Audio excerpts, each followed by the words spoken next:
el Vale, micro un vale. poquito más cerca, yo creo que así bien. Y nada, pues, ¿qué decir? ¿Qué decir de este momento? La verdad es que tenía muchísimas ganas de que llegase. Es un proyecto que ya lleva unos cuantos meses en el horno. De hecho, desde finales del año pasado, desde finales del 2021, esto ya empezaba a cocerse.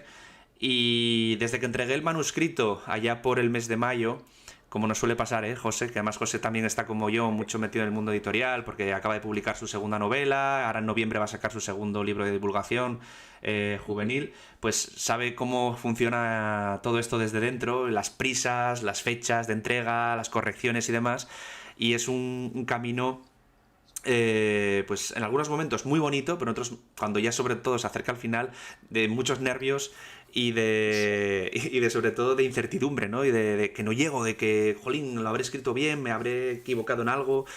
No sé, es un camino es una montaña rusa, ¿no? Pero yo creo que al final, como les pasa a muchos cuando se montan en una, salen queriendo montarse otra vez en ella, ¿no? Entonces esto yo creo que ha sido un poco mi camino con todo este proyecto, ¿no? De la escritura de quién es la bicha de Balazote y otras historias alucinantes del mundo de Que la lo tenemos arqueología, que aquí, ya lo tenemos aquí los dos. y lo tenemos aquí algunos. Yo Y estaba, lo recibí ayer, ¿cuándo te lo puse? Creo que ayer o antes sí, de ayer.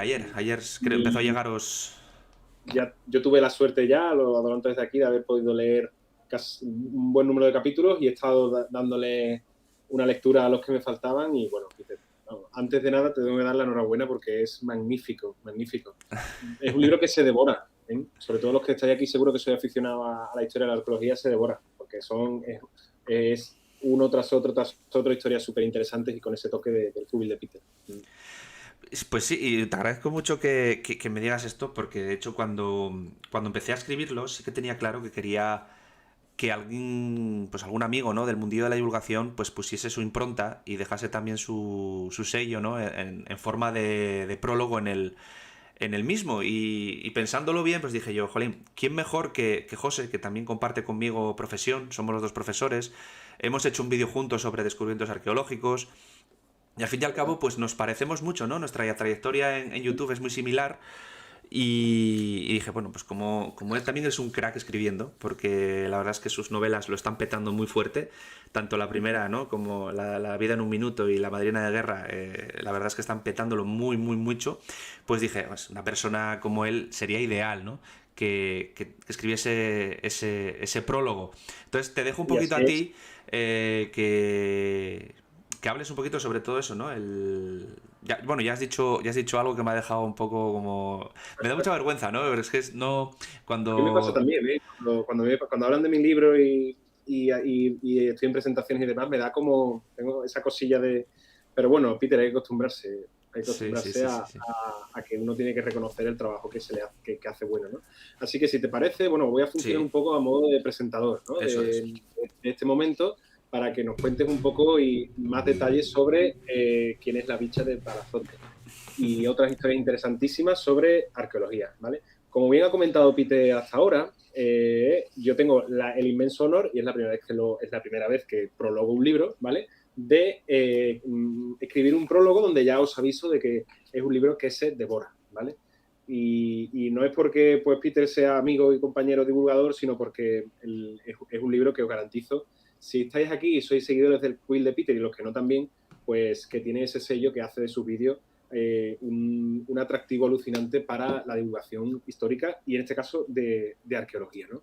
Entonces yo, como os decía, me había preparado algunas preguntas a modo de que charlemos sobre este libro y también pues sobre la figura de Pedro Pérez, ¿vale? Porque el quill de Peter es Pedro Pérez el que está ahí detrás, y su afición por la historia y la arqueología, ¿vale? Así que, Peter, si me permites la primera Mm, pregunta, adelante. como autor bueno, ojo, ¿vale? Hablaré después de tu primer libro, que lo tengo aquí también, ¿vale? Me lo he preparado aquí delante de la mesa, pero ya como autor de una carrera literaria que se va consolidando, ¿no? Con 2 libros, ¿no? Y también como divulgador de historia, que para mí eres un gran referente. A mí hay una pregunta me gustó cuando me la hicieron alguna vez, pero y creo que también es importante que uno cuando va a leer a alguien sobre historia, pues conocer esa respuesta, ¿no? Y la pregunta que te voy a hacer es la siguiente. ¿Qué es lo que a ti te hizo enamorarte de la historia a lo largo de tu vida? ¿En qué momento? Yo creo que ya desde chiquitito. De hecho, tengo mucho que agradecerle a mi padre, porque él desde pequeño ya intentó inculcar en mí, ¿no?, esa pasión por la cultura, por el arte y sobre todo por la historia. De hecho, no sé si lo recuerdas porque tú y yo somos del mismo año, es que además la casualidad ha querido que tengamos la misma edad, Es verdad. nacidos los dos en el 88. Ese del 88. Y bueno, cuando éramos pequeñitos, estas colecciones que daban en El País y en algunos diarios, ¿no?, que se hacían todos los domingos, creo que era, ¿no?, por fascículos. De hecho, tengo una, mira, tengo aquí. Espera, tengo aquí. Que es muy interesante. Que es la de escenarios de la historia.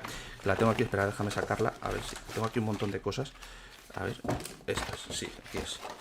Que es, a ver si no la armo. Este que veis aquí, que ya tiene sus añitos, ya veis que está un poquito, bueno, de aquella manera.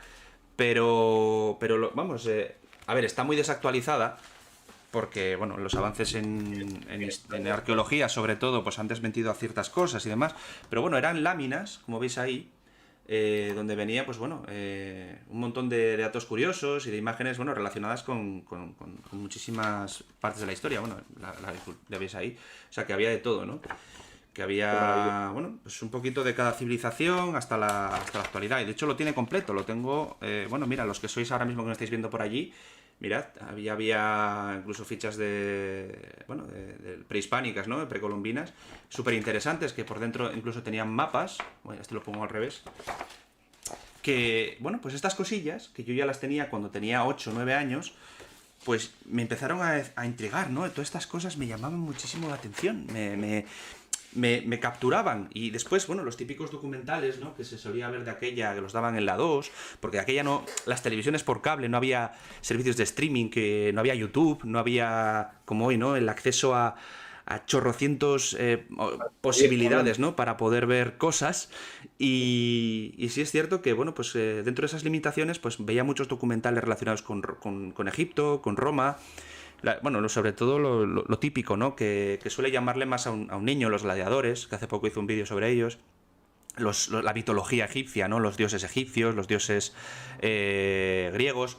De aquella, a finales, cuando yo tenía 10 12 añitos, estrenó Hércules, de Disney, que además es una de mis pelis favoritas. Entonces, fueron También un cúmulo de cosas, ¿no? Esa exposición, gracias a mi padre, ¿no?, a ese tipo de contenido, a ese tipo de cosas, esos libros, esos documentales, estas imágenes y demás, pues fue despertando en mí un interés que se quedó para siempre, ¿no? Y de aquello, pues aquí están las cosas, ¿no? Sí es cierto que siempre fue más un hobby que una vocación profesional. Yo en la adolescencia no pensaba dedicarme profesionalmente a la historia. Eso lo decidí ya en el bachillerato, con 16 17 años.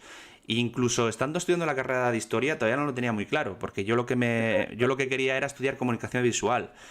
Que bueno, hablando con otros divulgadores que sí se dedican a ellos, como Lechero, que es divulgador, o sea, es comunicador visual, JJ también, que lo estudió también, que me dijo, es que estamos todos muy equivocados de lo que era esa carrera, porque pensábamos que era, pues eso, hacer cortometrajes, hacer no sé qué, y al final es muy diferente. Y al final pues estudié lo que pude, porque en ese momento mis padres no podían asumir mi marcha, o sea, que estudiase fuera.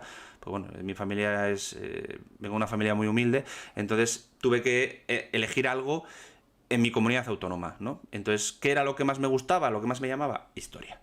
Y de aquello, pues, haciendo la carrera descubrí que me gustaba la docencia, me gustaba comunicar y empecé, pues, a preparar el máster del profesorado, como fue también es tu caso, que es para poder opositar y poder dedicarte a esta profesión. Y llegó el año 2016, finales del 2015-2016, tenía un canal de YouTube en el que subía gameplays, sí, quien no lo sepa, yo empecé en YouTube subiendo gameplays, y bastante cutres, por cierto, del FIFA y de, bueno, juegos de todo tipo. Y un día cambié esa tendencia y empecé a subir vídeos de divulgación y la cosa funcionó. La cosa funcionó y la cosa empezó a gustar y a crecer. Y bueno, pues en este punto estamos hoy, ¿no? Con 2 libros escritos, un canal de 230.000 suscriptores, un secundario de casi 40.000, no sé, un montón de perfiles en redes sociales también divulgando, o sea que, no sé, muy y contento, muy contento. además, fíjate también, Peter, porque hay una reflexión muy escuchándote que estaba haciéndome yo, y es que al final yo creo que los talentos que uno tiene y los sueños que uno va persiguiendo aparecen. Es decir, al final tú te dedicas a la comunicación audiovisual. De hecho, lo estamos haciendo ahora, ¿no? Cierto. En mi caso me pasó algo muy parecido a ti y a mí me gustaba mucho la literatura y también estuve barajando la posibilidad de estudiar no solo no historia, sino pues algo relacionado con la escritura y demás, y al final todo acaba saliendo, ¿no? Y como bien has comentado antes, pues también me dedico a escribir novelas, ¿no? Es una reflexión que yo siempre intento hacerle a mis alumnos cuando, y te pasará a ti también, ¿no? Cuando llega al cuarto de eso y están muy agobiados por estudiar, o cuando están en bachillerato y están muy agobiados por los estudios universitarios, lo que hagan. Yo intento hacerles ver siempre que no solo es importante, bueno, perseguir lo que uno sueña, o soñar lo que uno quiere hacer en su vida, sino también dedicarse, ser polifacético, intentar buscar qué es lo que a ti se te da bien, qué talentos tienes, si es la comunicación, al final acaba saliendo, ¿no? Y si te dedicas a la historia y tienes un talento comunicativo ahí, pues mira cómo la divulgación puede ser un campo para Sí, ti, sí, ¿no? ¿no? Totalmente. Entonces, esa reflexión me la estaba haciendo yo y yo creo que, bueno, que nuestros perfiles son perfiles, bueno, sin querer que ponernos muchas flores, pero a ti tú habrás oído muchísimo, al igual que yo, que haces estudiando historia, que eso no vale para nada, que no vais a tener salidas. Pues yo tengo la suerte de que me dedico y profesionalmente puedo vivir de la historia, como te pasa a ti, ¿no? Y que Los además dos. me da muchas alegrías y me da y cada día pues todo lo que hago intento poner lo mejor de mí para perseguir pues todo lo que estamos haciendo, ¿no? Y otra pregunta antes también que quería hacerte en relación a la primera, que también me acaba de surgir ahora. Y esta es un poco personal, ¿no? Tú has hablado de cómo tu padre y a mí, y yo creo que también tengo algo muy parecido a ti, ¿no? Yo llegué también a la historia por libros, por materiales que había en mi casa y también por videojuegos que luego ya uno va jugando, por documentales que va viendo. Y supongo que ya lo sabrán tus seguidores, ¿no? Que tú eres padre, ¿no? Y yo también soy padre, de hecho lo soy desde hace un mes. Yo ¿Vale? Estoy yo aquí. desde hace un año y un mes, Eso es. pero sí, sí, sí. Y me asalta la pregunta, ¿no? Escuchándote antes, otra reflexión que hago, me asalta la pregunta de cómo harás para que también a tu hijo pues, le guste la historia y tenga ese gusto por la historia que entiendo tú también buscarás en él, ¿no? Pues mira, yo ahí tengo miedo, tengo miedos, bueno, como todo. Ahora que imagino que cuando de repente te ves en esa posición, ¿no? Que eres padre, te asaltan un montón de miedos, te asaltan un montón de inseguridades, ¿no? Porque nadie te enseña a ser padre, ¿no? Tú puedes dejarte aconsejar, ¿no? Por tus padres, por tus abuelos, ¿no? Pero al final quien tiene que ser padre eres tú. Y muchas veces te tienes que guiar más por el instinto y la intuición que por lo que te digan, ¿no? Porque al final cada niño es diferente, cada realidad es diferente. Y yo sí que tengo miedo de que como soy un friki soy un friki de la historia y que es algo que él va a ver, va a estar rodeado de ello desde pequeñito, pues provocar el efecto contrario, ¿no? Que es como estoy rodeado de ello, Pues no lo igual le conozco. genera cierto rechazo, ¿no? Que igual no le mola, igual me sale un crío de ciencias puras, porque le genera el rechazo verse rodeado continuamente de libros y de referencias a la historia, o no, igual me sale un fricazo mayor que yo, que le gusta más que yo la historia y vamos, se convierte en el mejor profesor de historia y divulgador de historia del mundo. Pero bueno, lo que tengo claro es que quiero que él sea lo que quiera ser y le voy a apoyar en lo que él decida. No voy a tratar de imponerle nada ni llevarle por un camino que a mí me interese porque me guste más o menos, ¿no? Yo lo que quiero, sobre todo, que él sea feliz haciendo lo que hace, porque si al final, de alguna manera, estudia digamos, escoge una opción más por agradar que por agradarse a sí mismo, sé que va a ser un infeliz, ¿no? Que no va a disfrutar con lo que hace. Y yo creo que yo creo que algo que se nos nota a nosotros, tanto a ti, a mí y a los que nos dedicamos muchas veces a la divulgación en YouTube, y que quizás no nos dedicamos de manera 100% profesional, es que al no tener esa presión y tener nuestros trabajos aparte, se nota esa pasión, ese gusto, ¿no? Por hacer estas cosas, porque si fuese por dinero, nosotros ya, evidentemente, si fuese solo por dinero, no estaríamos aquí. O sea, si esto fuese nuestro empleo, ya nos hubiéramos buscado otro más lucrativo. Y yo creo que esa pasión, yo creo que se nota, se transmite. Y yo creo que pues que al final es con lo que me quedo. Yo voy a intentar transmitirle mi pasión y mi gusto por la historia, pero bueno, él al final tiene la última palabra en la decisión. Claro que sí. Pues sí. Aquí dice Telmo, los dos superpadres, historiadores, novelistas y del mismo año, casualidad, lo dudo. Pues sí, Sí, uno de sí. Asturias y otro de Cádiz. Sí, sí. Sí, sí. Pues casualidades. Hablando un poco sobre... Tenía una pregunta antes que hacerte, que era cómo llegaste a YouTube, pero bueno, ya la he respondido y es una pregunta que ya todo el mundo seguramente ahí conoce, ¿no? Pero sí que, has estado hablando de comunicación audiovisual, de historia, de YouTube, pero no sé si la escritura estaba entre tus objetivos fundamentales o tus objetivos que estaban ahí, ¿no? ¿Estaba entre tus sueños también escribirte en escritor de libros? Sí, reconozco que sí, porque yo vivo rodeado de libros. No puedo mover la cámara porque le armo una gorda, pero bueno, ya veis que por ahí hay libros. Aquí tengo una estantería llena de libros. Estas dos están llenas de libros. O sea que al final me encantan. De hecho tengo, como, no sé si sin exageraros, he empezado a leer por lo menos 20 libros, ¿no? Ese es el problema. Yo tengo un problema que, aparte, no sé qué tienen los libros, ejercen en mí como una especie de poder de atracción, de seducción tremendamente imparable, ¿no? Me encanta. Voy a decirlo un poco mal, me encanta acumular libros, me gusta tener libros, porque en el fondo sé que algún día los voy a leer, pero al final sé que son, no sé, también los veo como herramientas, no como objetos que guardan polvo, ¿no? Al fin y al cabo, muchos de ellos los utilizo en mi labor divulgativa con bastante asiduidad, los tengo básicamente para eso. Y gozo teniendo un libro entre mis manos. Lo que sí es cierto es que lo que me costaba más imaginarme es que iba a ser yo el que iba a crear esos libros algún día, ¿no? Que iba a ser yo el protagonista de esa historia y que iba a estar mi nombre plasmado en su portada.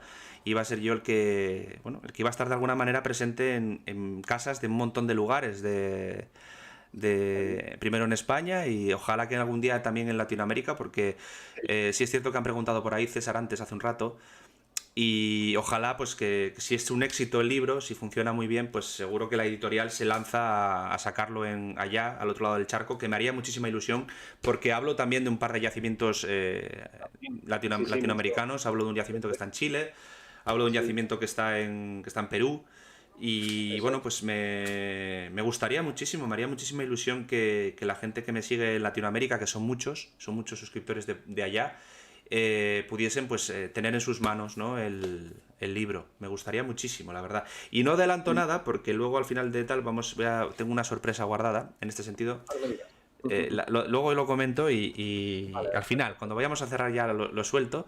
Y sobre todo para premiar a los que vean este directo este directo y el vídeo y demás, y que me sigan por redes sociales. Más o menos se pueden hacer una idea de lo que puede ser, pero bueno, lo comento al final. No desvelamos la sorpresa final. Perfecto. Bueno, y ya hablando un poco ya sobre el libro, ¿no? Metiéndonos en materia, ¿qué nos vamos a encontrar aquí? Cuéntanos un poco. Bueno, pues si me seguís, los que me seguís en redes sociales, más o menos sabéis un poco por dónde puede respirar las cosas, ¿no? Yo me gusta irme dentro de la arqueología a cosas un poquito raras, sí, raras, diferentes, poco conocidas, ¿no? Si bien es cierto que, a ver, hay cosas de las que hablo aquí que todo el mundo conocerá, por ejemplo, un Angkor Wat, el templo de Angkor Wat lo conocerá todo el mundo, ¿no? Ese templo famoso camboyano que ha salido en muchas películas, el libro de la selva no, en Tomb Raider, en algunas películas, que es un sitio muy famoso, pero que tiene un montón de secretos, un montón de datos, de curiosidades, que se escapan, ¿no? A ese gran público, a la gente. Y me gusta que la gente conozca pues el significado. Por ejemplo, ¿por qué tiene esa forma? ¿Por qué las torres son como son? Que tiene un significado muy importante y está relacionado con las creencias hinduistas, ¿no? Pues ese tipo de detalles me gustaba pues traerlos a veces al canal y en este caso pues a un libro, ¿no? Y luego, pues, ¿qué se van a encontrar? Pues algunas historias un poco conocidas, porque hay algunas de las que ya he hablado en el canal. Por ejemplo, en la portada del libro ¿Quién es la bicha de Balazote? Es uno de los vídeos que más cariño le tengo en el canal y es una de las historias que más disfruté escribiendo. En su día para el guión y en su día también para el libro, retocándola un poquito y actualizándola, porque le tengo mucho cariño a esta pequeña escultura que parece que es enorme, pero luego cuando la tienes delante es más chiquitita de lo que parece, ¿no? Pero le tengo muchísimo cariño y tiene pues una historia detrás, pues auténtica, si esa es la palabra, ¿no? Muy, muy diferente de lo que suele ser habitual. Y lo tenemos aquí en España, ¿no? Es una escultura que pasa desapercibida en el Museo Arqueológico Nacional de Madrid y que yo creo que está eclipsada por la belleza, ¿no? Y por la grandiosidad de la Dama de Elche, la Dama de Baza, ¿no? Que son las estrellas de las esculturas íberas, ¿no? Y las que son así más de segundo rango, ¿no? Que se podemos decirlo así, con todo el respeto, que para mí está en el primero, la bicha siempre, la bicha en mi corazón, la gente pues no lo valora. Y hay unas historias detrás de ellas súper interesantes. Y yo creo que me inspiró eso, ¿no? La motivación de este libro, de lo que contiene este libro, es eso, ¿no? Contar historias, algunas un poco conocidas, otras no tanto, pero ceñirme a curiosidades y a datos desconocidos sobre yacimientos arqueológicos que en algunos casos os van a hacer volar la cabeza. De hecho, sin ir más lejos, por ejemplo, el capítulo en el que hablo de la hecatombe, ¿no? Del Turuñuelo de Guareña, aquí en España, que es un yacimiento que está reventando, literalmente, todo lo que se conocía hasta ahora sobre la civilización tartésica, ¿no? Una civilización que hasta hace 30, 40 años estaba más asociado al mito y a la leyenda que a la propia realidad, ¿no? Y este yacimiento que han encontrado en la provincia de Badajoz, muy cerquita a la vera del río Guadiana, está ofreciendo una cantidad de información que es simplemente espectacular. Y yo os cuento, pues prácticamente lo que se sabe prácticamente a día de hoy, o sea, 2022, porque además he estado en contacto con los responsables del proyecto que está excavando allí, que por cierto les mando un saludo porque he de decir que se han portado de 10, o sea, me han cedido imágenes, me ofrecían información, incluso que si quería ir por allí algún día a visitarlo. Bueno, maravilloso, una gente encantadora, ¿no? La de Construyendo Tarteso, que si no los conocéis, los podéis seguir en Twitter porque divulgan todo lo que van encontrando en el Turuñuelo, que no es poco. De hecho, es que vais a flipar, es que no quiero hacer spoilers, pero es que lo del Turuñuelo es bestial. O sea, es un edificio en el que apareció... O sea, es que apareció de todo. O sea, es que parece una novela... para escribir una novela. Es que podríamos ambientar... los días finales de ese monumento podrían ser perfectamente el argumento de una novela de misterio. De misterio y de intriga ambientada en la antigüedad, en Tartesos. Es que podría ser perfecto. Porque es que hay un cadáver desconocido cuando los tartésicos incineraban a sus muertos. ¿Quién es ese cadáver que está ahí dentro? ¿Por qué está ahí dentro? ¿Quién era? ¿Por qué en el patio central llevaron a cabo una hecatombe? No sé si sabéis lo que es una hecatombe, pero es digamos, el sacrificio masivo de animales. Se calcula que hay unos 55 como mínimo, de 6 especies diferentes. Hicieron un banquete. Los platos y los vasos los rompieron y los dejaron allí. Es todo como súper intrigante. El edificio, cuando hicieron esto, lo quemaron antes de abandonarlo. Lo abandonaron y lo enterraron a posta para que nadie lo encontrase. Es como... ¿Qué ha pasado? ¿Qué es esto? O sea, ¿qué es esto? De hecho, el capítulo precisamente lo tenía apuntado en las notas para preguntarte por él. Ha sido el que más me ha gustado de todos los que he leído, al menos precisamente porque eres capaz de trasladarnos ese gran misterio que rodea a este yacimiento tartésico, ¿no? Que es... Yo no sé si se puede visitar, porque ya me estaba... El Turuñuelo, las casas del Turuñuelo en principio todavía no, creo que todavía no está abierto al público. Sí que la idea es crear un centro de interpretación y un museo en el propio yacimiento para poder visitarlo, porque merece la pena. O sea, lo que pasa es que todavía van a abrir una nueva campaña de excavaciones, porque todavía no ha acabado de excavarlo completo, porque hubo un litigio entre los propietarios del terreno con la Junta de Extremadura. La Junta de Extremadura los expropió porque, claro, hay una historia un poco turbia entre una historia, ¿no? Que tampoco vamos a entrar en ello, y estuvo parado el yacimiento casi 3 años, ¿no? Sin poder excavar, 2 años y pico. Y el año pasado se pudo reabrir, en el 2021, y empezaron a salir cosas por todos los lados. O sea, aquello fue impresionante, la verdad. Y la verdad es que estoy muy contento porque al final doy a conocer, pues eso, yacimientos de los que quizás nadie, o por lo menos los que están más puestos en el mundo de la arqueología, sí conocen, pero el público general no. Y yo creo que pueden realmente flipar con las cosas que les voy a contar en el libro. Sí.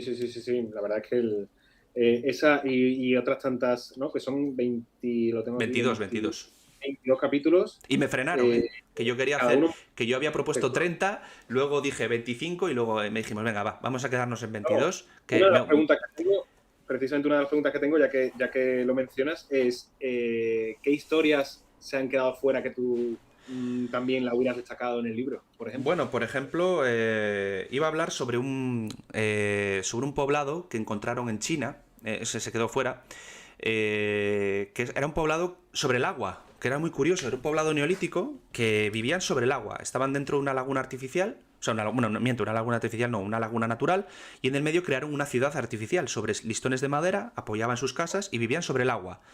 Y es una cultura, pues eso, no sé si igual estoy equivocado, neolítica, sí, creo que era neolítica, y se quedó fuera porque, bueno, al final tuve que priorizar y Claro.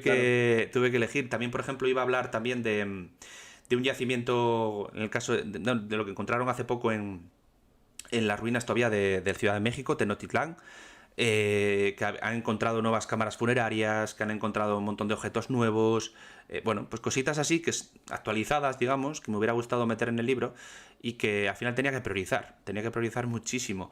Me hubiera gustado también meter algo más de historia medieval, por ejemplo, en el libro solo hay de arqueología Pues medieval eso. un par de capítulos, si no me equivoco, y bueno, sí que son interesantes.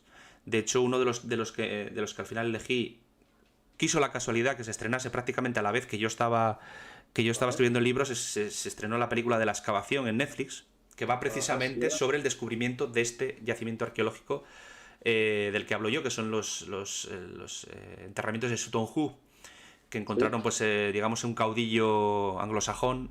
Y era, pues bueno, la verdad es que sobre esa época de la historia de Inglaterra se conoce muy poco. Es una época, de hecho la llaman la Edad Oscura, ¿no? De la historia de Inglaterra, Es muy difícil de porque ver, hay sí, sí. muy, muy poca información. Y bueno, pues ese cementerio que se encontró, pues fue una auténtica pasada por todos los objetos, el navío donde se encontró los restos de esta persona, ¿no? Bueno, restos, lo que se pudo encontrar, porque por culpa de la erosión y de la acidez del propio terreno no se encontraron restos humanos, pero sí se pudo, a través de pruebas químicas, se pudo Sí. determinar que ahí hubo restos humanos y demás. Entonces, no sé, hubo muchos. De hecho, tendría que hacer un repaso mental, pero sí que tuve que priorizar y tuve que dejar afuera un montón de ellos porque si no se me iba la pinza y no me daba tiempo a hacerlo todo. Al final fue más por falta de tiempo que por no ganas de meterlo, porque yo si hubiera podido hubiera metido 30, vamos, de calle. Bueno, aquí comenta Telmo que para la segunda parte pueden quedar muchos más, ¿no? Hombre, hombre, ojalá, si funciona, en vuestra Sí, mano claro, está, en vuestra mano está que claro, funcione, claro. de verdad. Si hay segunda, es que habrá segunda parte. Y si la hago, no os preocupéis que todas de estas historias de las que me he quedado con ganas de hablar estarán. Otras 22 o 25 o las que sean. Pero vamos, por ganas no va a ser. Pues sí. Y otra pregunta que también me asalta en relación no solo al libro, sino a tu carrera como divulgador, ¿no? Cuando en el cubil de Peter empiezas a tratar temas más relacionados con los descubrimientos arqueológicos, ¿no?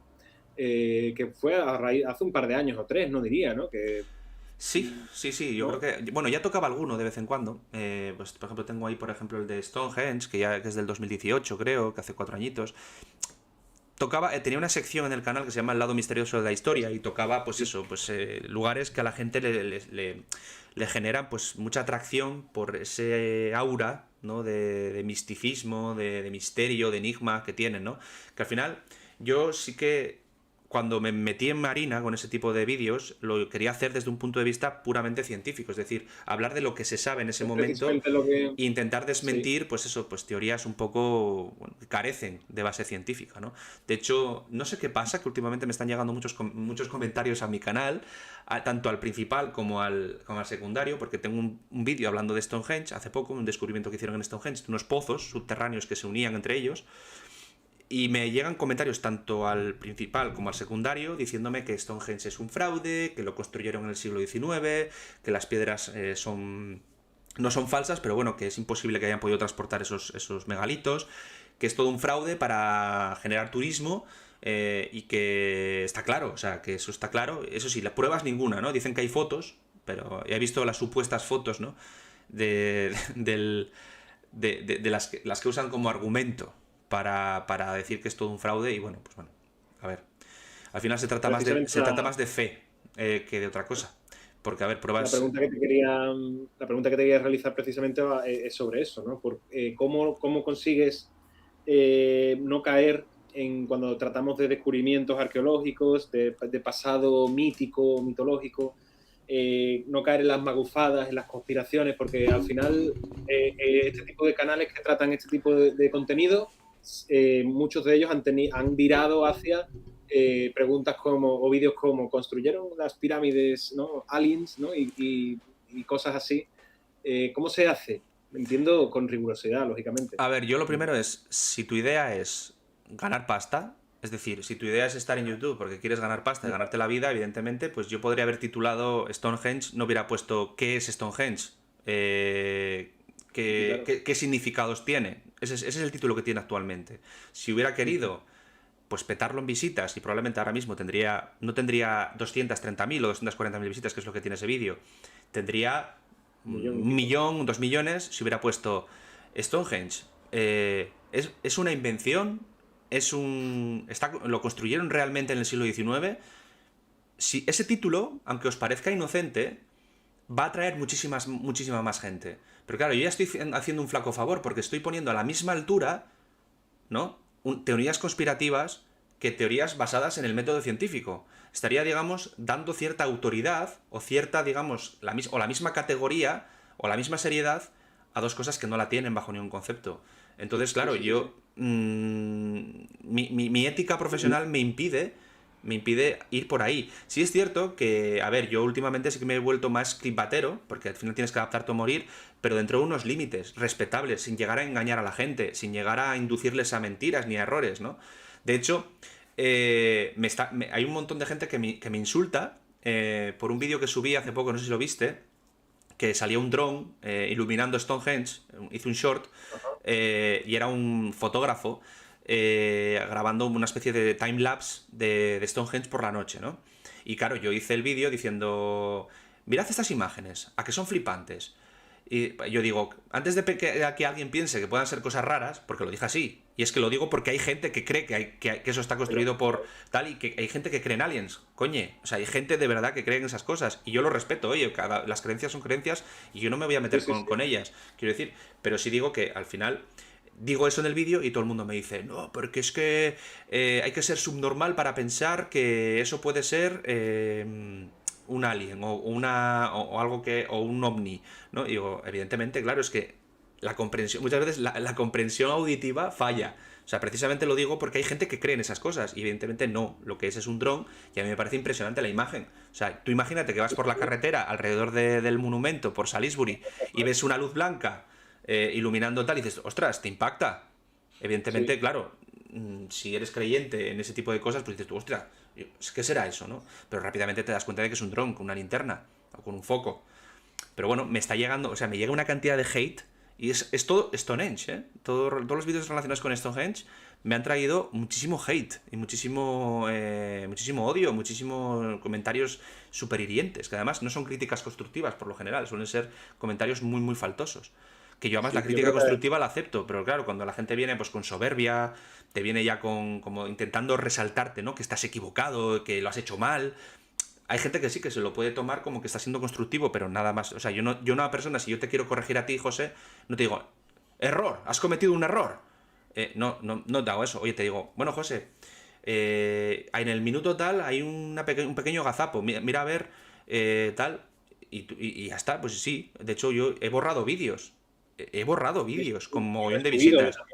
O sea, he borrado vídeos que tenían 10.000, 12.000 visitas, que para un canal como el mío, eso es tirarme piedras enormes contra mi tejado, porque YouTube, algo que penaliza y algo que castiga es borrar los vídeos, y sobre todo cuando están funcionando bien. Porque claro, les estás perjudicando también, porque al final les estás haciendo perder dinero, de alguna manera, y te perjudica hacer eso. Pues yo lo he hecho pues simplemente por ética profesional, porque estoy induciendo error a la gente. Que otras veces he cometido gazapos o he dado errores o he cometido errores pues un poco más menores, pues lo especifico en los comentarios fijados y ya está. Quiero decir, errar es humano. Yo me he equivocado, he metido la pata en muchos vídeos y lo que creo que hay que hacer es pues rectificar. Pero claro, si tu crítica se basa en ponerte en plan como que eres, no sé, una eminencia y tratando a la gente como si fuese, no sé, un analfabeto, pues mira, igual tienes razón, que probablemente la tengas, pero no me interesa leerte, ni me interesa tenerte en cuenta, porque es que eres una persona irrespetuosa y eres una persona faltosa. Entonces yo, ese tipo de cosas, me alejo de ellas y doy al botón de ocultar usuario, que es una de las herramientas más buenas que ha puesto YouTube, y que vayan a su cámara de eco a ponerse por encima de quien quieran, porque yo ya no los voy a escuchar más, porque es que no me interesa, no van a aportar nada que me interese. Ya, de hecho, a mí me pasa también. Al final, uno cuando lleva muchos años ya en YouTube y sube vídeos de cualquier cosa, al final siempre va a recibir algún tipo de crítica.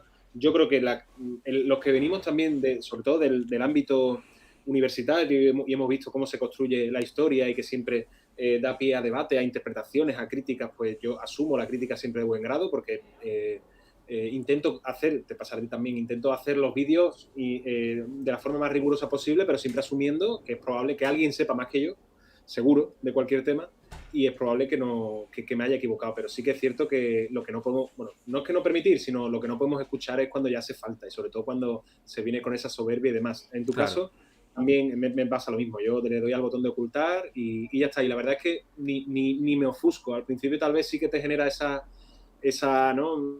Esa tensión, pero yo la verdad es que ya cuando alguien veo que viene a mi canal con esa falta de respeto, ni lo leo. Entonces, y yo creo que al final el éxito, no el éxito, sino la continuidad que uno puede tener en YouTube o en esta exposición que tenemos es precisamente el ser capaz de que esto no te afecte, ¿no? Porque si siguiera afectándonos esto, nuestra salud estaría bastante perjudicada. Sí, sí. Yo al principio, yo no sé si te pasó a ti, yo al principio este tipo de cosas me las tomaba más en serio, porque al Sí, principio sí, claro, recibías menos mensajes y claro, veías uno y estabas empezando, o bueno, estaba creciendo el eres más canal, inseguro, te generaba inseguridades, porque esto al final no deja de ser también una especie de, entre comillas, bullying, lo es, ¿no? Es un acoso, un tipo de acoso, ¿no? El hecho de estar en internet hace que estés expuesto a un montón de personas que no conoces, que están escudadas en el anonimato, en la comodidad de un avatar falso, ¿no? O de un perfil falso, que no dan su cara y claro, es que sale gratis muchas veces. Acosar, insultar, menospreciar, no sé. Entonces yo al principio sí que me afectaba un poco más porque claro, no estás acostumbrado a esa exposición y los tenía mucho más en cuenta, me afectaba mucho más, pero ahora muchas veces es que incluso hasta les vacilo, porque es que sé que me voy a echar sí, voy a echarme hasta unas risas y ellos, porque al final ellos es como, oh, mira, me ha hecho caso, ¿no? Pero yo ya, o sea, les hago la primera vacilada y oculto, o sea, es como, te he vacilado y ya no me interesa más porque ya le he echado unas risas a tu costa, ¿no? Porque es que no merece la pena enfadarse, no merece la pena discutir con personas que vienen a eso. O sea, que quieren tu atención para discutir, para destruir. No merece la pena. Entonces, les vacilo, o me río de ellos, o les contesto un bendiciones, como suelo hacer yo, ¿no? Con ironía. En plan, muchas gracias, sí, bendiciones. Cosas así, en plan, gala. Para que se queden contentos, o sea, que tengan su microsegundo de gloria y ala, a correr. No les doy más importancia. Yo, por ejemplo, también me afectó mucho, por ejemplo, cuando saqué el primer libro, el del Imperio Romano, una persona en Amazon que claramente hizo una crítica sin haber leído el libro, no leyó el libro, evidentemente. No su objetivo era hacer daño. Yo creo que era un hater, como se suele decir, ¿no? Era una persona a la que no le caigo bien, que me parece respetable, no le puedes caer bien a todo el mundo. Yo sé que tengo gente a la que no le caigo bien y me parece bien. O sea, me parece bien porque yo no puedo caer bien a todo el mundo ni puedo pretender caer bien a todo el mundo. Tuve una época cuando era adolescente, cuando somos más inseguros, cuando estamos creando nuestra personalidad, pues sí que intentamos agradar a todo el mundo porque no nos gusta, ¿no? Porque nos queremos sentir integrados en los diferentes grupos, ¿no? Nos gusta ser aceptados socialmente e intentas agradar, ¿no? Pero a mí eso ya se me agotó. O sea, en ese sentido ya he trascendido a eso y asumo que no le voy a caer bien a todo el mundo y probablemente habrá mucha gente que no le guste mi trabajo y estoy totalmente de acuerdo con que no les guste. O sea, me parece fetén que no les guste, ¿sabes? O sea, es que es normal. No le vas a gustar a todo el mundo, ni pues puede ser tu aspecto físico, o cómo comunicas, tu tono de voz,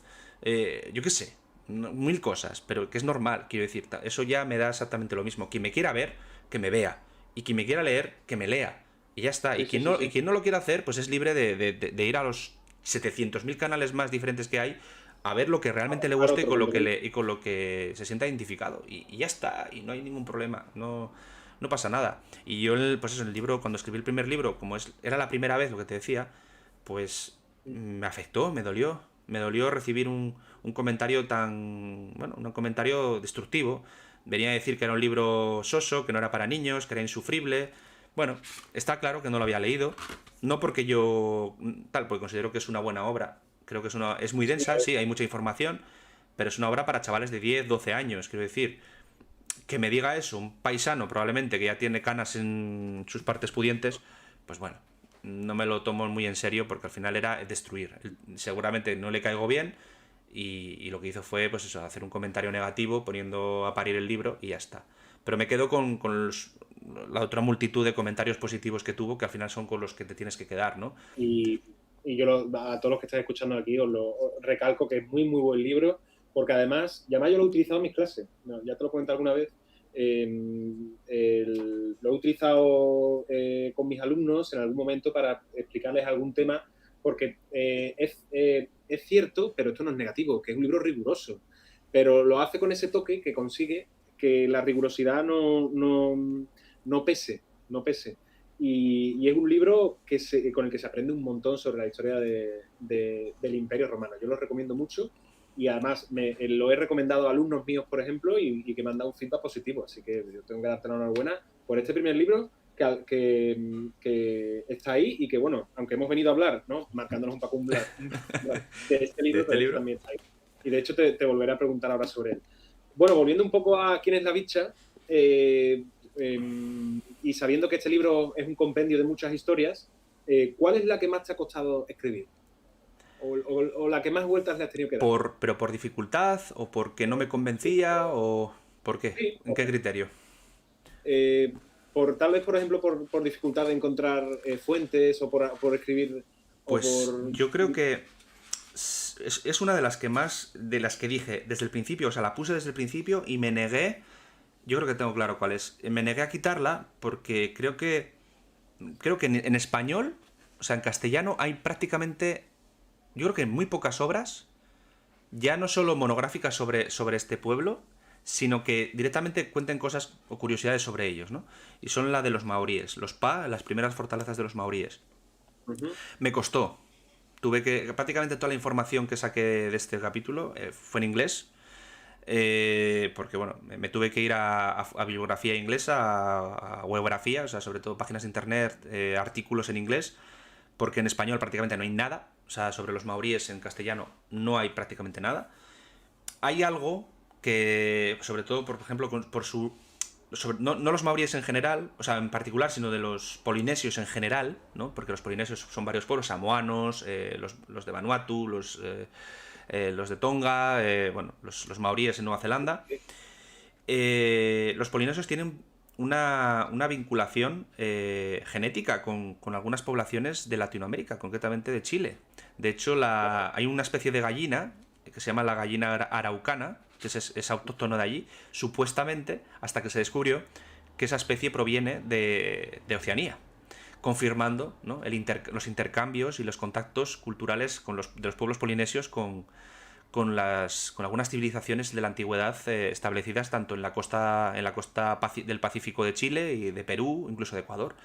O sea, que es brutal, Acabo de ¿no? recordar, Es acabo de recordar ahora, se me viene a la mente ahora, perdón que te interrumpa, pero que es muy gracioso. En mi canal, precisamente sobre lo que estás hablando, ¿no? Sobre claro, lo que tú estás comentando explica un poco, o se explica teniendo en cuenta cómo el Homo sapiens se distribuye por el mundo, ¿no? Y cómo llega a América, ¿no? Y hace poco, en un vídeo en el que hablaba sobre el origen genético de las poblaciones, y en concreto la de España, me decía uno, que lo tengo aquí delante, dice... no creo que la humanidad venga de África. Había humanos en cada continente. Si no, ya me dirás tú, cuando Colón cruzó el charco, cómo había humanos allí. Madre mía. ¿Sabes? Bueno, al final, eso. Mira, lo que me da rabia es que. O algo, no sé, yo creo que tú te has dado cuenta también como profesor, y es que vivimos una época en la que el acceso a la información es súper sencillo, Sí, porque todo el mundo tenemos esto en nuestras manos, ¿vale? O sea, todo el mundo puede acceder a la información a golpe de dos clics en su smartphone, y te dicen esas burradas. Y es como, por favor. O sea, es quiero muy decir, posible. yo creo que hay cosas que tienen que, no sé, ¿en qué estamos fallando? Yo me lo pregunto muchas veces como profesor de historia.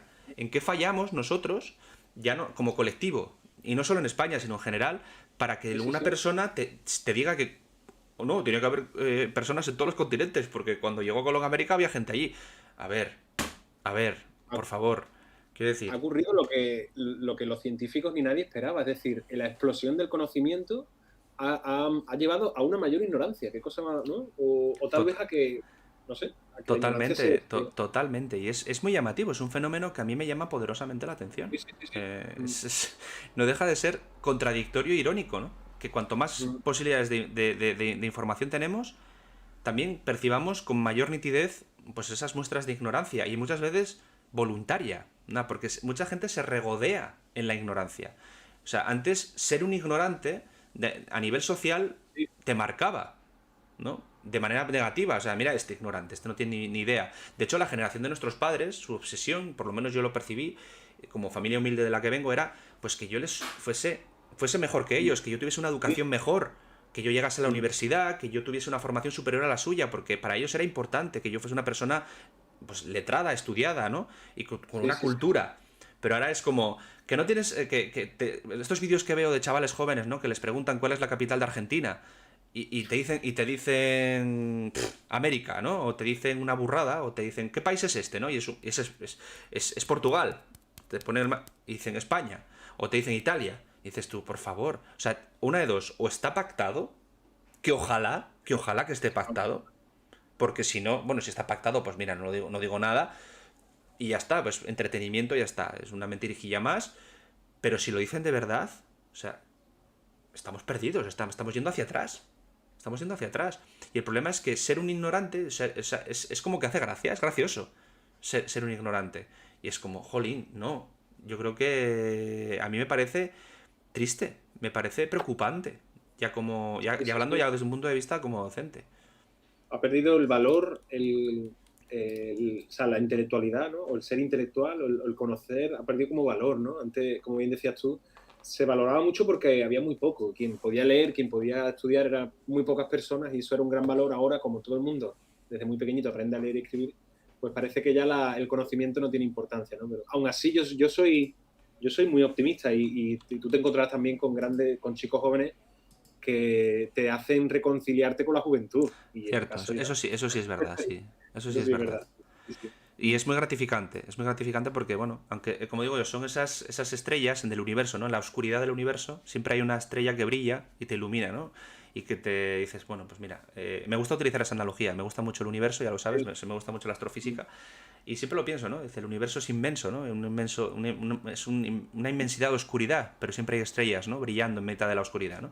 Pues pienso eso, ¿no? Que siempre te hace reconciliarte con tu profesión y con tu labor, pues eso, que chavales que les interesa, que tienen aspiraciones, no por la historia, sino en general, que, Sí, que sí, ves por lo que, que que sea, se claro. interesan por un montón de temas y que tienen inquietudes intelectuales, de cualquier tipo. O sea, es que me da igual. No solo barro para mi casa, ojalá que también fuese por la historia, ¿no? Y por la arqueología, pero por cualquier tema. Como decimos aquí en Asturias, presta. Aquí en Asturias en otros lugares prestar es dar algo a alguien de manera temporal. En Asturias prestar es que te gusta, ¿no? Ajá. Pues me presta, ¿no? Muy Ver a los chavales con intereses intelectuales, charlando sobre, bueno, pues no cosas puramente mundanas, que todos lo hacemos. Yo también me gusta hablar de fútbol y me gusta hablar de cosas así sí, que sí, no claro. van a más allá, ¿no? Y de cosas que son banales, por así decirlo. Y yo me gustan también porque, oye, yo entiendo y al final son aficiones bueno, pero también pues verlos hablando pues de cosas más no me gusta decir la palabra trascendental, que igual suena muy pijo o muy capacitista, ¿no? Pero sí que son más, ya implican pues ciertas inquietudes intelectuales, ¿no? De saber que hay más allá, por qué somos como somos, por qué las cosas funcionan como funcionan. No sé, yo ese tipo de cosas me hacen de alguna manera reconciliarme, ¿no? Con la labor de la docencia y sobre todo con la juventud. Que bueno, a ver, tampoco es que nosotros seamos unos yayos, pero bueno, ya No, no, ya claro. nos empiezan a salir canas.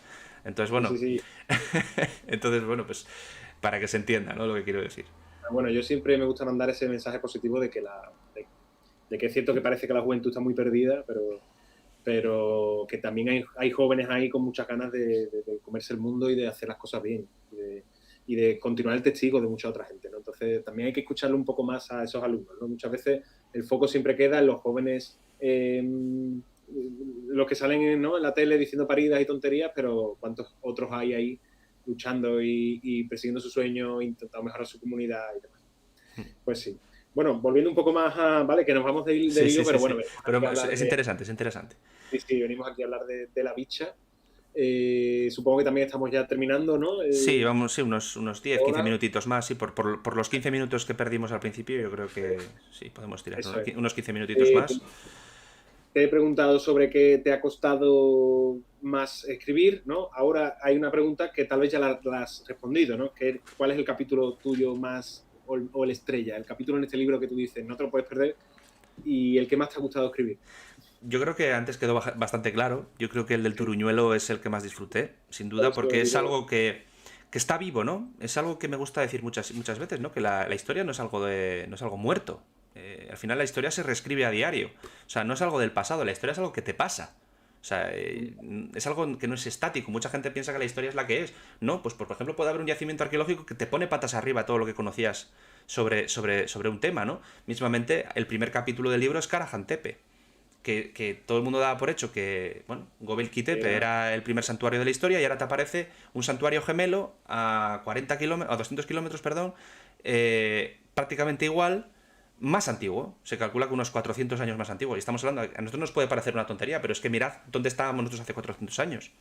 Para que os deis cuenta. O vamos, de sea, hecho, estamos hablando del año 1600. Mirad la diferencia entre ahora y 1600. Pues imaginad en aquella época, con muchos menos medios. Bueno, al final 400 años parecen poco, pero son mucho.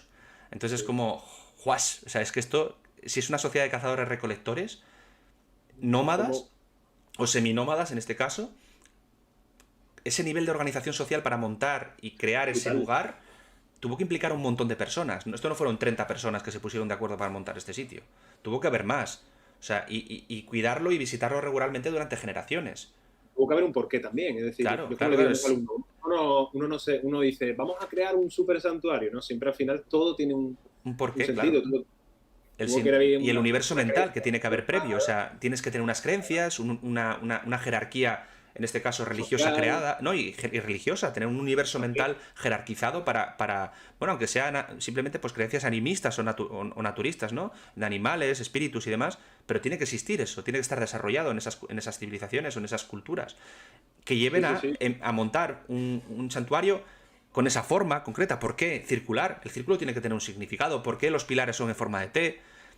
Parecen cosas tontas, que a nosotros quizás Sí, sí, pero no no. tengan mucha importancia, pero te hacen plantearte que, ostras, estamos hablando de hace 11.400 años. O sea, estamos hablando del 9.400 antes de Cristo. De unas edificaciones que no se conocían hasta hace 20 años, ¿no?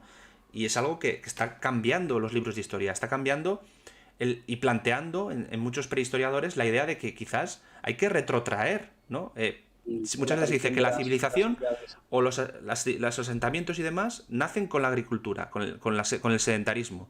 Pero es que igual no, es que ya había recintos que estaban construidos por sociedades cazadores recolectoras seminómadas o nómadas mismamente. Sí, sí, sí, ahí Es va. que es todo como, bueno, se están poniendo en tela de juicio cosas que ya se daban bueno, se daban por hechas en la academia desde hace décadas y que están muy asentadas, ¿no? En la academia, ¿no? De hecho, Yo estudié eso, sin ir más claro, lejos. claro.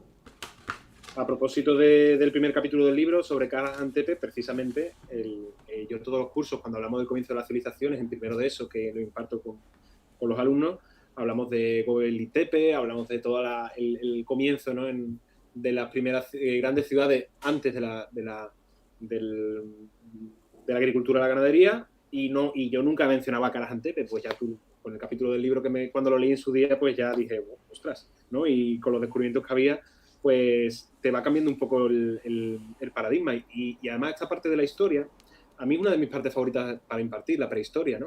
Aunque yo en formación docente, en formación historiadora, soy, digamos, o especializado en radicalmente opuesto, porque mi ámbito cuando yo estuve estudiando la carrera de especialización fue historia contemporánea, y de hecho yo escribo sobre novelas ambientadas en el siglo XX, pero diría que yo creo que la parte de historia, aparte del siglo XX en cuarto de eso, para mí, para impartir más entretenida, es precisamente la prehistoria, porque es la que más va cambiando. Y yo una de las cosas que a mis chicos de primero de eso les hago ver mucho cuando empezamos a estudiar la prehistoria es, les paso enlaces a páginas, incluso a canal de YouTube como el tuyo, que están hablando sobre nuevos descubrimientos, y les invito a que los vayan siguiendo. Y de hecho, muchos de ellos me llegan y me dicen, oye, pues se ha descubierto un cráneo tal, o no sé cuánto tal.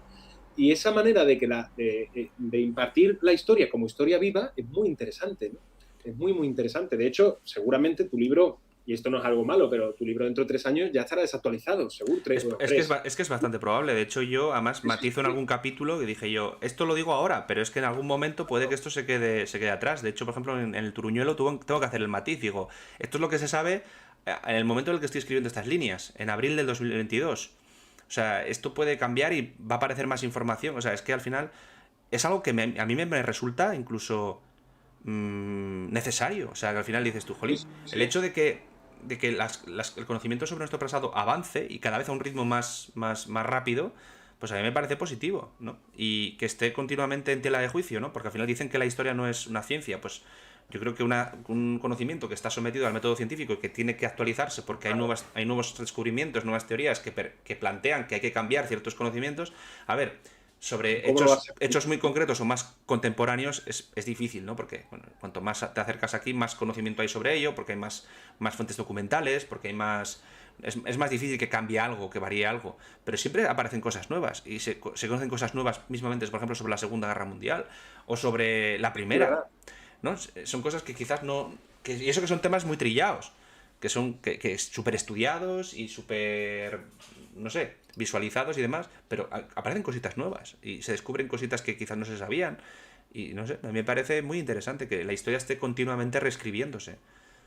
Y además, no solo el pasado, sino a poco que uno empiece a interesarse sobre los relatos de la historia última del siglo XX, sabremos que, por ejemplo, ya hoy la transición en España, la caída del muro de Berlín, son episodios en los que ya se va contando un relato tal vez distinto porque ya la historia va avanzando. Es Correcto. muy, muy interesante. Yo creo que una de las cosas para mí más importantes como profesor de historia, te pasará a ti, es precisamente hacer entender a los chicos que la historia es una ciencia, porque lo es, vamos, yo la considero como tal, que hay nuevos descubrimientos científicos, que se va refutando mediante estos nuevos descubrimientos y que está viva, ¿no? Y que está viva al igual que la ciencia, ¿no? Que es un pasado, todos pensamos que el pasado es algo inmutable, que está ahí, Mm. Correcto, pero correcto. la historia está muy viva, ¿no? Bueno, y para ir terminando ya, yo creo que sí que estamos Sí. ya en tiempo, ¿no? Hemos hablado Sí, mucho pues, en el sobre epílogo. este O sea, libro. hablábamos de que tú has hecho el prólogo, ahora también el epílogo.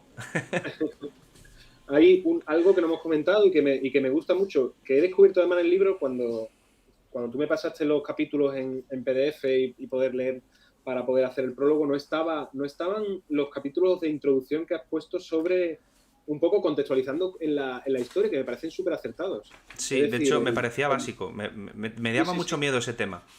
Me daba sí, mucho sí. miedo. Pero está muy acertado porque después del prólogo y de una introducción que tú haces, hay un breve capítulo de un par de paginillas o tres, que es lo único que hace es contextualizar la prehistoria con sus distintas etapas y me parece súper acertado y de hecho, vamos, te voy a coger algunas ideas o algunos textos que tienes aquí también para ayudar a mis alumnos en este ámbito, ¿no?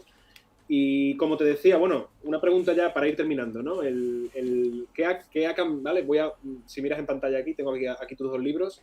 ¿Qué ha cambiado de uno a otro en el Peter escritor? ¿Qué puedes decirnos? Bueno, yo en uno, pues quizás en el primero, en el del Imperio Romano, estaba más encorsetado, porque fue un proyecto que se me propuso, es decir, la idea no partió de mí. Me dijeron, oye, ¿puedes hacer... ¿Te gusta este proyecto? ¿Te gusta esta idea? Me la dieron hecha, digamos, ¿no? Y yo desarrollé. Pero en esta ha sido una idea que parte 100% de mí. El editor me dijo, ¿qué quieres escribir? ¿Sobre qué quieres escribir? Qué bueno eso. ¿Esto? Pues venga, dale, rienda suelta, ¿no? Entonces sí creo que el otro me siento identificado con él, porque fue un proyecto que también hice con mi hermana, que lo ilustró ella, que además es un proyecto muy bonito, pero este sí que lo siento 100%. O sea, este soy yo, ¿no? Lo que la gente ve en mi canal de YouTube lo va a poder percibir en este libro. O sea, es 100% Peter, ¿no? La forma de expresarme, la forma de contar las cosas.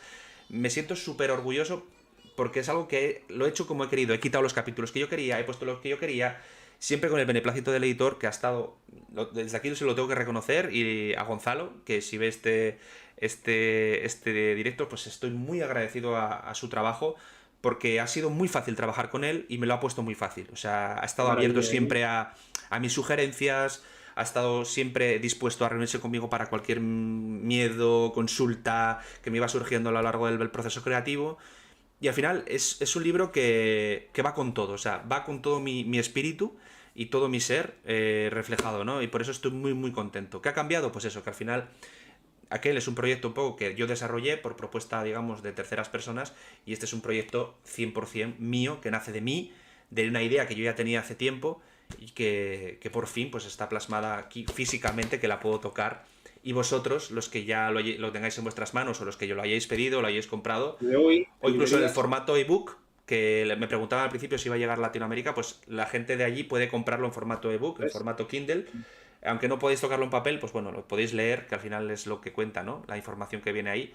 Y ojalá llegue algún día allí, ¿no? Y que los que empecéis a leerlo y los tengáis en vuestras manos, pues que me deis vuestro feedback, que me gustaría mucho conocer también vuestra opinión, a ver si habéis sentido esa misma chispita por la arqueología que siento yo. Y si es así, pues ya me doy por satisfecho, ¿no? Que los lectores pues disfruten como he disfrutado yo escribiendo estas líneas, porque yo creo que la arqueología es sexy, la arqueología es que mola un montón. O sea, sí, sí, total. y de verdad, reconocer el trabajo de los compañeros que son al final los que están sobre el terreno, nuestros compañeros arqueólogos y arqueólogas, que pasan unas jornadas extenuantes al sol, con esas paletas, escudriñando con profesionalidad y con rigor nuestro pasado, para que al final personas como yo podamos recoger su trabajo y podamos plasmarlo en obras como esta. Pues sí. Y una última pregunta que me gustaría hacerte es, tenemos aquí un día en el Imperio Romano, ¿quién es la bicha de Badazote? ¿Qué tenemos después? ¿Hay ya proyecto siguiente o no? De momento no. Hay por ahí alguna propuesta, pero no hay nada claro de momento. Ahora de momento también quiero tomarme un poco de tranquilidad, tener un año que ya entre el cole, ¿no? Entre las clases. Esto que terminé prácticamente en mayo, el peque, al final, tener un peque que al final consume mucho. Sí, sí, sí. Slowly de momento. Vamos a ver qué tal funciona vamos a ver qué tal le va la bicha. Y está claro que si se me da la oportunidad, probablemente haya más. Esto es como un vicio. Es como los tatuajes. Me he hecho 2 tatuajes, pues ahora quiero hacerme más tatuajes, ¿no? Es como, llevaba 10 años queriendo tatuarme, al final he dado el paso, me he tatuado, ya tengo 2 tatuajes, ahora quiero tatuarme más veces. Es como un vicio. Escribir libros es un vicio. ¿Qué te voy a contar yo a ti? Que tú sacas dos libros en un año. O sea, tú eres ya la evolución de esto. Ahora, a ver si podré, a mí me pasa igual que a ti. Yo voy a sacar ahora libro en noviembre sobre divulgación también para niños y jóvenes, pero claro, ahora se me une todo el tiempo que le tengo que dedicar a esto a la paternidad, ¿no? Entonces, actualmente no tengo ningún proyecto comenzado y no sé si el año que viene podré sacar libro nuevo o no. Si no, pues tampoco se pasa nada porque, como bien dices, en 2021 y 2022 he sacado 2 libros en cada año. Así que, bueno, por mi parte, Peter, creo que hemos hecho una muy buena presentación de la bicha, quién es la bicha de Badazote y otras historias alucinantes sobre el mundo de la arqueología, publicada por Plan B, que además el grupo Penguin, además compartimos grupo editorial. Sí, ojo, sí, pertenecemos ¿vale? al mismo, sí. Con este grupo y es un libro fantástico que voy a encontrar en librerías y en ebook también. Sí, en plataformas digitales, que por cierto lo tenéis con descuentillo. Hombre, yo soy más de librería, y si podéis ir a librerías pequeñas y de barrio, lo agradecen mucho, porque la gente, los libreros que se dedican a eso, pues lo agradecerán mucho, y seguro que vuestra visita la valoran muchísimo más. Si vais, pues seguro, y pasaros por allí porque merece más la pena. Sí. Y nada, tengo que dar una pequeña sorpresa. Y es que sí. voy a publicar tanto en Twitter como en Instagram el sorteo de 3 ejemplares. Y va a ser un sorteo internacional. O sea que la bicha, si le toca a alguien, va a viajar al otro lado del charco. De hecho, cuando saqué el vídeo del Imperio Romano, uno de los ganadores era mexicano, y el libro se fue a México. O sea, se fue al otro lado del charco, tardó 20 días en llegar, pero llegó. Ajá. Y me apetece sortear estos 3 ejemplares. Las indicaciones del sorteo, no os preocupéis, las publicaré en Twitter, y publicaré el tweet con las instrucciones tanto en la pestaña de comunidad de aquí del Cubil como de mi canal secundario, el Cronista de Alejandría. Y nada, que mucha suerte. El sorteo va a durar exactamente 2 semanitas, para que va a ser muy sencillo, las instrucciones van a ser muy fáciles, básicamente que me sigáis en mis redes sociales y que pongáis un comentario tal, así ingenioso, y que etiquetéis a personas, lo típico de los sorteos de internet, y el día que haga el sorteo, pues no os preocupéis, que lo haremos, lo publicaré tanto por Twitter como por Instagram, incluso también seguramente por TikTok, y os enviaré el ejemplar a los afortunados que se van para allá, y por supuesto firmados y dedicados, ¿vale? Cuando ya sepa vuestros nombres, pues os mandaré el libro dedicado para las personas que tengáis la fortuna de llevaros a vuestra casa a la bicha, ¿vale? Bien. Mucha Así suerte que a todos ahí. lo tengáis presente. Pues nada. Y nada, pues muchísimas gracias, agradecerte a ti, a José, por haberte prestado a esto. La verdad es que ha sido muy improvisado porque no sabía si hacer un vídeo de YouTube enseñando el libro o hacer un directo, y dije, yo creo que es más natural, yo creo que va a gustarle más a la gente un directo, y por eso al final me he decidido, dije, oye, ¿te sumas? Se lo dije ayer por la tarde, o sea, así de calentada, y me dijo, venga, pa'lante, me apetece mucho, y aquí estamos, ¿no? Haciendo esta presentación que me ha gustado mucho, ha sido un placer tenerte por aquí. La verdad es que es de agradecer que te hayas apuntado a hacer el prólogo, a hacer la presentación, se agradece mucho, y que bueno, que cuando quieras contar conmigo, ya lo sabes que aquí tienes un amigo y tienes un compañero para echarte una mano en lo que sea. Perfecto, Peter, muchas gracias a ti, para mí ha sido un placer estar aquí contigo, y el placer, pues, haber también participado en esta obra ha sido para mí un grandísimo honor, como ya dije. Así que nada, muchas gracias por la invitación a pasarme por aquí, por el Cubil, y para los que estamos, para todo lo que venga, pues ahí estaremos. Y sobre todo, bueno, para finalizar, a los que habéis estado durante todo este directo en el chat comentando cosillas, ha sido un placer teneros por ahí. Siento no haber contestado a todas las preguntas, me hubiera gustado. Igual vuelvo algún día a hacer algún directillo, tanto en Twitch o como en YouTube, no lo sé, tengo que decidirlo. Ahora ya os digo, mi tiempo es súper reducido y al final tengo que priorizar. Al final, siendo papá, la prioridad es ese canijo que ya está a punto de empezar a andar, ya que tengo que perseguirlo por casa. y bueno, pues si algún día coincide, hacemos algún directillo así más tranquilos, que pues traiga algún invitado también como José, para charlar de cosillas interesantes, pues os avisaré, no os preocupéis. Y nada, que sois muy, muy grandes, muchísimas gracias a todos los que habéis estado por aquí, y ya os digo, si os hacéis con el libro, pues me encantaría saber qué os ha parecido, y sobre todo que lo disfrutéis mucho, ¿vale? Que espero que os guste mucho eso, compartirlo en redes, recomendadlo, porque al final esto es el boca a boca, al final esto funciona así, la venta de libros es así. Yo puedo hacer mis promociones y mis tweets y mis publicaciones, pero al final lo que importa es también el boca a boca de los que lo habéis leído y de los que recomendáis, ¿no? Y decís, oye, que este chaval, este libro sobre arqueología, oye, está muy guay. Pues oye, depende de vosotros también, ¿no? Y ojalá que lo disfrutéis y ojalá que os guste mucho. Y nada, no me enrollo mucho más, que también José tiene que ir también a sus labores paterno-filiales como un servidor. Y nada, que nos vemos muy pronto, la semana que viene, ya con de nuevo vídeos en el Cubil. De hecho, nos vamos a venir a la historia contemporánea, vamos a hablar de un monumento muy conocido por todo el mundo, pero vamos a hablar de curiosidades un poco desconocidas y ocultas de ese lugar. Y ya no os digo más pistas, así que nada, no os adelanto mucho más, ya nos vemos el jueves que viene. Cuidaros mucho, un saludo a todos